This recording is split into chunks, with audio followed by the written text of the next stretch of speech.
2-0. Iya bisa yuk. Game ketiga best of 3 series kali ini.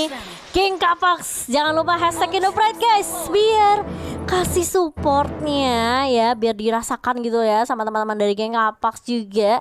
Karena wah ini penentuan banget sih guys, penentuan siapapun yang tumbang harus bye-bye soalnya. Oh, satu slot untuk grand final. Iya bener Bude. Funi sini bakal nahan di area tengah, tapi ternyata Earl bakal ini ya, coba babysit Fumi dulu di atas. Itu dia baru rotasi. Dia ngepok biar dapetin EXP. Karena tuh lihat dia bakal lebih unggul dari Defrost dari segi EXP, karena poking damage yang dilakukan dari Valentina itu akan memberikan EXP tambahan kepada dirinya sendiri. Jadi dia memang ngambil EXP dulu ya B dari atasnya. Wow. Iya, tuh dia pokin gitu kan. Dia bentar lagi juga level 2.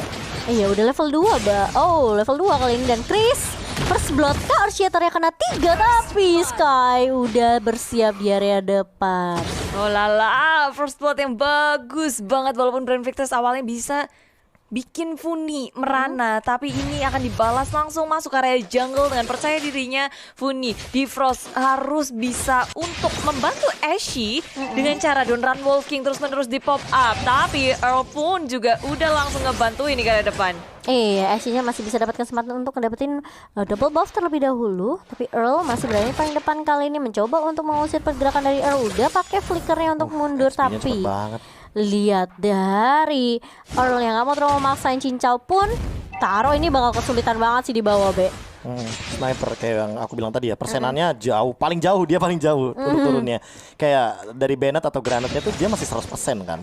Tapi kalau dengan sniper itu kayak ini jauh banget, lebih dari 100%. Dan untuk saat ini Ashe-nya dia masih coba untuk mainin gameplay yang safe banget, nggak mau terlalu ngambil resiko gimana-gimana atau teamfight di early game. Karena Hayabusa ya B. Yes, karena Hayabusa. Tapi yang aku bilang tadi butuh level 12 dulu juga bagi Hayabusa scale up di late game. Ya tapi tengok sudah Void Crystal dikeluarkan dari manipulation. Sky berada terlalu depan. Fumi hadir dengan Blazing Fumi yang area lini belakang dihindari dengan yang flicker, tapi Fumi nggak mau kasih kabur, nggak mau kasih pulang dari Defrost. Pertukaran 1 untuk 1, tapi Sky yang harus tumbang dan masih dilanjut. Earthshatter onward sudah di pop up. Mencoba untuk kabur, nggak ada flicker. Berusaha untuk bertahan tapi tak bisa. Iya, dan bahkan kali ini harus menjadi korban di tangan seorang Lexa. Tapi sementara di area midnya Funi masih coba untuk mengganggu Defrost kali ini, tapi Taro udah bakal coba untuk membackup Defrost. Bakal coba ditahan terlebih dahulu kali ini. Sky masih berfokus untuk melakukan farming terlebih dahulu. Earl sudah mulai kembali lagi ke medan peperangan kali ini, tapi 2 sama di 3 menit yang pertama kali ini. Belum ada perbedaan gold yang benar-benar signifikan, dan bahkan menurut aku ini memang Earl harus nunggu momentum banget kalau dia memang misalnya mau ngeculik dari Ruby-nya. Ya, Ruby bisa jadi frontline yang kuat banget, ngehentiin semua pemain yang mau ke arah lini belakang. Dan dari GPX Basreng sekarang sama Brand Victress, kedudukan sementara kita lihat kayak dua-dua networknya juga plek kejiplek 9 ribuan. Tapi Sky yang dia tumbang sekali, dapat kill sekali, dia harus berusaha ekstra ya B. Jangan sampai ketinggalan sama Ashe. Ya effort banget sih untuk ngejar ketertinggalan, apalagi Hayabusa yang punya rotasi cepat banget kan dengan Coach Shadow. Kayak bentar lagi dia bakal dapetin level 7 dan PR-nya cuma di point kill aja sih. Tidak bisa kabur walaupun dia mau ngeblink Arcane Shade dikeluarkan, tapi itu nggak bisa. Pergerakan dari Brand Victress ke area bottom lane ya nggak disangka. Flicker juga udah dipakai, Cincau cuma bisa kabur untuk Flicker juga. Kayak Brand Victress sekarang lebih gerakannya lebih bareng-bareng B untuk early. Iya, dan mau nggak mau ya gameplay kayak gini yang emang harus benar-benar dimainkan ketika kita membawa Hayabusa gitu loh. Oke, tapi Funi kali ini akan menjadi target pertama. Black Shoe sudah dibuka dan bahkan Flicker pun mencoba untuk ngebait ke arah Sky, dan juga Fumi udah mulai datang dengan Black Dragon from Defrost kali ini yang berada di paling depan. Earl, siapa yang bakal diculik, tapi ternyata Chris mulai langsung onward juga kali ini. Sudah mulai tumbang Ashe-nya, tapi Sky berada di paling depan, low banget, dan bahkan Taro pun mulai siap datang. Cincau berada di area boost tidak terkali, tapi terlihat Earl ya bakal narik kali ini ke arah seorang Chris. Tapi bukan itu target yang dituju Budi, karena Chris masih cukup tanky. Ya, berubah menjadi siluman Ruby dari Earl. Menculik 1, damage nggak bisa. Mereka lebih memilih untuk bermain objektif, cari pundi-pundi gold untuk bisa ngebeli item yang mereka butuhkan early game kayak gini. Mereka butuh banyak banget, khususnya sekarang mereka kasih Ashe ketangkep sekali. Iya, baru setidaknya sekali. keculik ya. Ya, dan pemilihan itemnya Radiant Armor sih, aku suka banget kayaknya dari Ciuda Earl karena langsung respect terhadap Yves-nya. Dia mau head to head match up, menangin gimana caranya biar mid laner nggak punya damage ke arahnya, dan Ruby-nya ini yang mungkin akan harus diperhatikan juga karena bentar lagi akan menuju ke item yang lumayan mahal. Oh, tapi ini biru udah di pop up tadi oleh seorang Taro, tapi terkena knock up di sini dari Fuminya. Di Frost bakal coba dipukul mundur. Lexa udah ngebuka belum ternyata, ini mau ngebuka malah Earl dengan reward manipulation yang sudah di copy dari Lexa, tapi Ashe pun tumbang lagi tiba-tiba di area river atas. Dan sementara kali ini perperangan di area bawahnya masih berjalan. Ada reward manipulation yang dibuka Lexa hanya untuk mengusir 2, 3 bahkan pemain-pemain dari GPX Basreng, Bude. Di area bottom lane semuanya memilih untuk kembali. Malahan tadi Ashe-nya ya yang lagi jalan-jalan harus ketemu sama Cincau dan juga Sky. Dua member dan mereka nggak berhenti di situ. Sembari Brand Victorious ke bawah limpungan di area bottom lane, tengahnya dibobolin. Ini satu turret yang menjadi poros dan rotasi dari GPX Basreng akan lebih mudah untuk memasuk ke jungle kanan, jungle kiri. Buat nge-invade Purple Pulse juga bakal lebih mudah untuk GPX Basreng tanpa adanya turret tengah di tier yang paling depan. Benar, kalau kita ngeliat biasanya ya turret atas bawah dulu yang jebol, tapi sekarang malah turret tengahnya. Dan bahkan di area atas Edith masih coba untuk nge-press, tapi itu bukan keputusan yang baik banget karena 3 pemain dari geng Kapax langsung objektif Gimang di area atas. Sementara di bawah pun bakal coba diharus begitu saja. Taro udah nggak ada nih biru, tapi Fumi di sini yang harus merelakan nyawanya ditelan oleh seorang Taro, dan bahkan Lexa pun mencoba untuk mengusir pergerakan seorang Earl dan mendapatkan turret 1-1. Ya, ada trading turret terjadi di area atas sama bawah, tapi Fumi yang nggak bisa nahan lagi. Dia begitu cepat untuk hilang. Blade Form dikeluarkan tapi nggak bisa. Tapi Makan dari banyak tadi tuh. GPX Iya. Basreng untungnya tuh lebih banyak. Iya, Kalau Brand benar. Victorious cuma ngedapetin Banget. 1 turret, mereka ngegeradak abis, ngebersihin, nyapu, ngeratain turret di area atas. Plus Cincau udah dapat duitnya lebih banyak gak Masalahnya sih, di midnya itu Be? nggak sih kendalinya? Iya. Langsung buyar semuanya dan lihat udah bisa asal-asalan banget untuk turtle dan invade ke arah belakang, tapi ternyata what happened? Lexanya sempat Lexa? nyolong ya. Oh, retribution disimpan. Oh, oke, retrinya disimpan oleh Sky. Kayaknya bakal coba untuk ngambil orange kali ya, Be ya. Tapi kali ini Funi nahan dengan adanya Black Season di pop up, dan bahkan dari Sky-nya mencoba untuk ngeharas ke arah Lexa. Siapa yang mau dicolong, tapi Sky terlalu jauh dari teman-teman GPX Basreng kali ini. Tapi Cincau bersama Funi mencoba untuk memberikan poke damage balasan ke arah Brand, tapi ternyata Nggak ada sasaran tepat sih. Nggak ada sasaran. Earl mau nge-shadow kill ke arah Refrost, siapa. iya. Taro mungkin bisa jadi sasaran, tapi kayaknya tidak ya. iya, kayaknya mendingan disimpan aja ya, karena mereka nggak ada Sky juga. Setidaknya mereka dapetin turret tadi di area bawah, Bude. Ya, tanpa adanya Sky kayak GPX Basreng mereka nggak boleh terlalu gamblang maju ke depan dari Defrostnya. Offended di pop up, tapi inilah dia shadow kill dari Earl. Yes. Sang dia langsung Balik berikan lagi, kabur. damage fisikal yang didapatkan dari Valentina itu di-convert dari magical power atau magical damage. Jadi kalau Jadi- misalkan nggak ada magical damage, ya tidak akan ada damage tuh fisikalnya juga. Jadi sama aja ya, Be ya. Tapi kali ini lihat setidaknya itu bisa menahan beberapa pemain dari Brand. Sementara kali ini di Frost I'm offended-nya dijuk oleh seorang Cincau, dan bahkan Sky-nya pun yang punya dapat kesempatan untuk nyolong ke arah purple buff-nya. Chris menahan, mencoba untuk nyolongin, tapi ternyata usahanya gagal dari seorang Chris. Nice try banget. Tapi kalau kita lihat Cincau dan Funi, pokoknya saya mau objektif aja, objektif. Turret saja di depan mata. Ouch. Cincau, awas, hati-hati, terkena slow immobilize juga dari Lexa kali ini. Tapi ternyata satu tiupan maut nanti itu, Bude, buat dia turret di area mid-nya. Iya, damage dari Cincau itu emang gede banget, tapi dengan reload manipulation Ini- aja dia udah hampir tumbang gitu. Perhitungan damage-nya untungnya itu masih bisa kabur, lalu nggak ada Ashe di area ini belakang, dan Brand Victorious mereka berusaha sekuat tenaga nih untuk mempertahankan turret yang kedua untuk di defense, semuanya dikeluarkan, dan Lord akan menjadi saksi seharusnya dari pertempuran Brand dan juga GPX. Culik-menculik akan terjadi sebelum mereka ngelord, karena kalau mereka gamblang langsung kayak gini, war-nya bakal ini banget sih, pecah banget. Iya, tapi kayaknya bakal coba di kontes kali ini Lordnya, atau di bet aja terlebih dahulu dari GPX Basreng. Sementara udah mulai dibuka kali ini reward manipulation. Chrisnya berada di paling depan dan bahkan ditarik begitu saja. Mau pendetnya kena dua. Funi cuma terlebih dahulu, tapi ada satu Black Season dipakai oleh Funi. Taro langsung flicker maju ke area depan. Earl-nya tumbang. Taro hilang begitu saja. Ini menjadi pertukaran 2-2, tapi apa masih mau dilanjutin karena Chrisnya juga mau nggak mau dia harus hilang. Masih pertukaran 2-2, tapi GPX seperti mereka lebih pede untuk ngamanin Lord yang pertama. Lord yang belum di-enhance juga. Jadi sepertinya masih ada kesempatan dari geng Kapas untuk mendapatkan satu buah lot tanpa ada kontes yang bisa Iya, dilakukan. ada perbedaan level juga dari Sky dan juga Ashi yang membuat ragu dari Ashi-nya karena retributionnya damage-nya itu bakal berbeda. Dan dari satu sisi untuk ngebuka tim fight-nya Devros juga tidak bisa terlalu maksa. Karena apa? Karena di sana total damage semua ya, lihat Cincau juga. Dan kalau misalkan ngelihat tim fight keseluruhan ya, ini mereka itu benar-benar coba untuk maksimalin si Lexa punya damage dan slow effect. Tapi ketika udah gak ada reward manipulation, tarik ulurnya berhasil. Yang artinya yang dimainkan oleh teman-teman Gapex itu adalah timing. Kalau misalkan udah ngeliat reward manipulation, mereka baru masuk untuk jump in dan berani untuk ngebales apa yang dibuat sama Brand Victress. Ya, harus diperhatiin juga sisi terbesar dari Brand Victress, dan itu dieksekusi dengan sangat baik. Lord pertama di area mid lane akan membantu mereka menghancurkan inhibitor, sementara di area bawahnya Fumi udah nge-push nih. Jadi terus-terusan dari 3 lane push yang dilakukan oleh Brand Victress di pos di area depan dengan konsel yang dimiliki, tapi nggak ada target yang bisa ia dapatkan dengan yang dia miliki.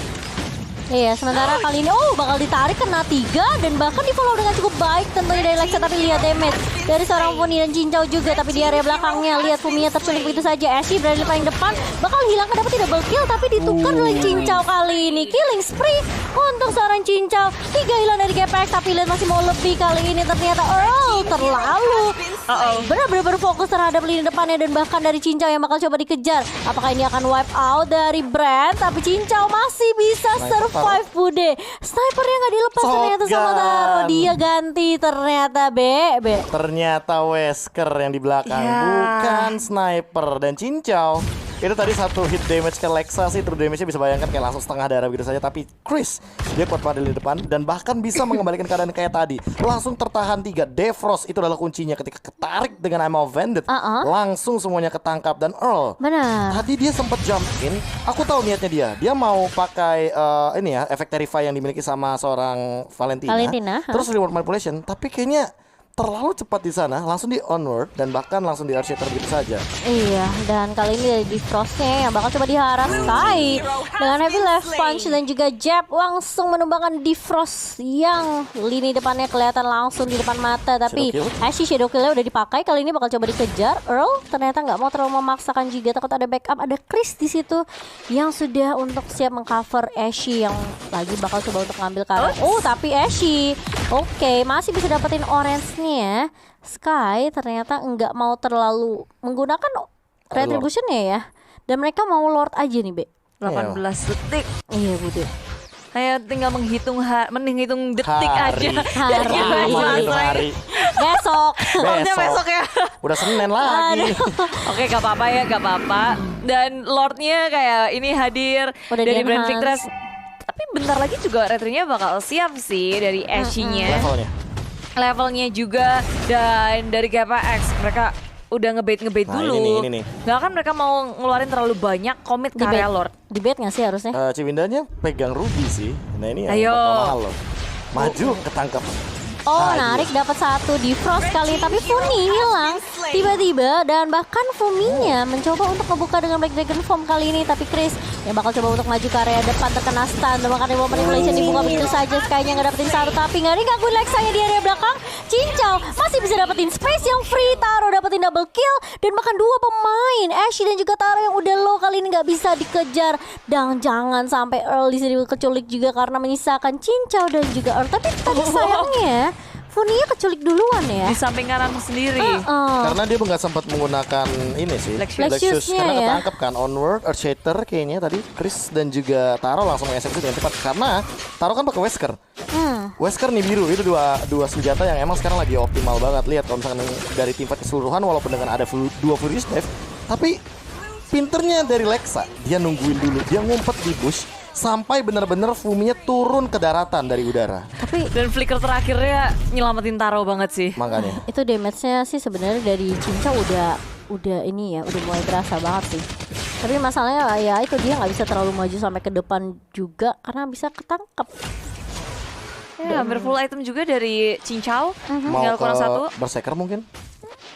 Iya. Kayaknya Berserkers yang paling oke. Harus. Kalau Haskell soalnya agak terlalu lumayan kepotong sama Ruby ya, kecuali kalau misalkan emang tidak tersentuh. Tapi Ashe sekarang akan menuju ke arah Hunter. Pakai kok Amo Bandit maju ke area depan terlebih dahulu. Orang menjadi sasaran utama. Flicker tak bisa menyelamatkan dirinya. Tapi Black Dragon Fall menuju ke area lini belakang dari Brand Victress. Memakan damage terlalu besar. Cincau pun dengan Flicker yang terakhir dia gunakan berusaha suka tenaga kabur dari pengejaran Brand Victress. Usaha menungguan dari Defrost di area river dan di area push itu membuahkan hasil sih menurutku.